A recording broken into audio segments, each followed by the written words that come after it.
જય માતાજી, જય શ્રી કૃષ્ણ. જય માતાજી, ગુડ મોર્નિંગ, જય શ્રી કૃષ્ણ. યુવરાજ, જય માતાજી. બગાવ ખાય છે. એટલો વરસાદ આવ્યો, એટલો વરસાદ નહીં યુવરાજ. સવારે વહેલા વહેલા તો પૈસા પલળી નહીં ગયા. ઠેલીને ચપલામાં લાવ્યા એટલા ના પલળી. પવન નહીં એટલો સૌ. વરસાદ તો થોડો થોડો ચાલુ બતાવે તો ચાલુ તો થઈ ગયો છે હવે. વરસાદ તો ચાલુ થઈ ગયું. થોડો થોડો આવે છે પણ પવન છે. બહાર તો પવન વધારે છે. હવે ઓછો પણ બહાર વધારે. દાંત તો વઘારેલી ખીચડી બનાવીએ તો નાસ્તો કરી લઈએ. નહીં રે આ તો ખાવાની નાખા ગોમની તો ખીચડી વધારે બની જઈશ તો કાંઈ નહીં. હેડા નાસ્તો કરી લો.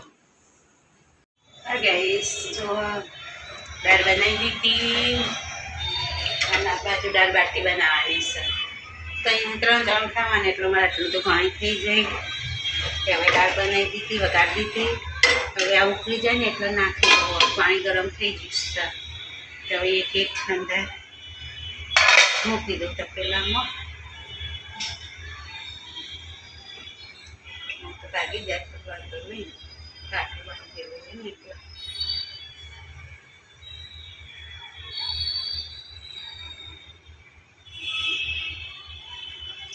તો પેક થઈ છે એમાં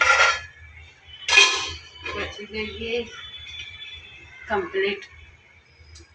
વિરાજને દાળ બાટી ખાવી. વિરાજ માટે દાળ બાટી બનાવી. ઓગણવારીથી તેલ મળ્યું. 3 પાઉચ છે. 2 3 તેલમાં પાઉસ મળ્યા. ત્યારે મૂકી દઉં અંદર બધા પાઉસ દાળમાં. પછી વાસણ બધા ઘસવાય, રસોડું સાફ કરવું હોય તો ધાણાવળી બનાવીશ.